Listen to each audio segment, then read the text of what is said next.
Dead Machine by Zachary Richards. Chapter 1. Virgil! Good heavens, Virgil, is that you? Is that really you? Virgil's eyes immediately widened and his heart leapt at the sound of her voice. His hand trembled on the dials as he fine-tuned the transmission.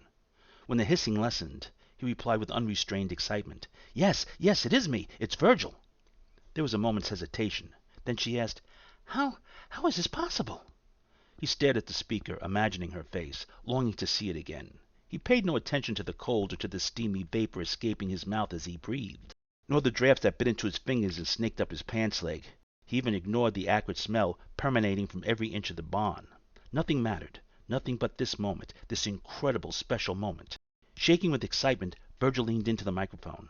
Do you remember, just before you were taken away, me telling you that no matter what I would find you, and that we'd be together again? Through the crackling static came the reply. Yes, but that many years ago. And it situations people say things knowing. Comforting things. Lessen the hardship. To lessen pain. I never thought that I'd actually find you? The static grew louder and panic gripped Virgil. He jumped out of his seat and scanned the computer screens, recalibrating and synchronizing the feed. Have found me. Oh, Virgil, somehow you've done the impossible. Nothing is impossible, Virgil shot back. They all scoffed. They ridiculed and dismissed my work as delusion, as fantasy. My grants dried up, my investors backed out, even the military gave up. But I never gave up. I made you a solemn promise, and today that promise has been kept. Virgil, I don't know what to say. Virgil interrupted as he scanned the computer screens. What are your surroundings? Describe them to me. Can you see the stars? The static increased. The reply broke up. All four computer screens flashed, calibrating. The horizon in the morning. When I look out, the lights are always on. When we gather as a group. The hissing overwhelmed the rest of the sentence. Virgil's hands flew over the controls. Recalibrating. Mostly we have a... Recalibrating. Some background noise seeped into the transmission, then a stranger's voice. Virgil?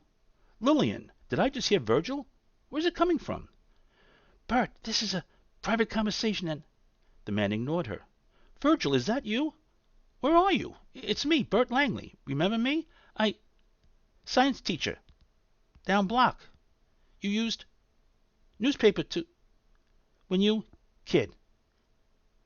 And I tip... You a hoe? Get out!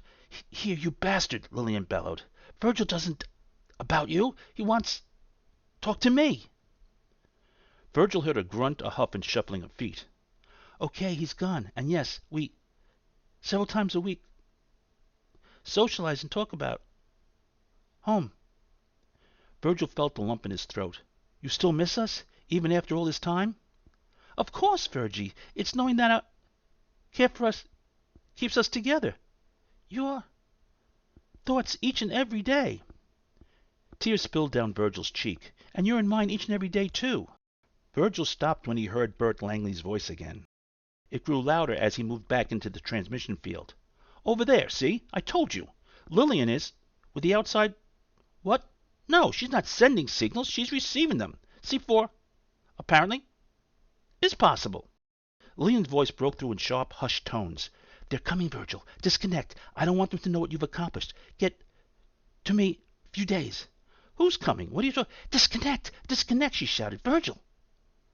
Virgil did as requested. He bowed his head, and his hands fell into his lap as the level indicators on the array of computer screens slowly dropped, then flatlined. A few minutes later, when the shock started wearing off, he said in a shaky voice, I did it. After 11 years of ridicule from those jealous miscreants, I did it. We actually spoke.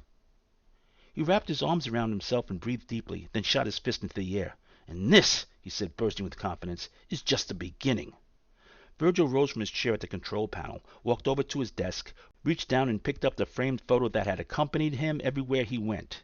He gazed at the picture, smiled, kissed it, and placed it back on his desk. The photo was of his mother, Lillian, a woman dead for the past 11 years. Want to read more? Then fill in the box below and download your free copy.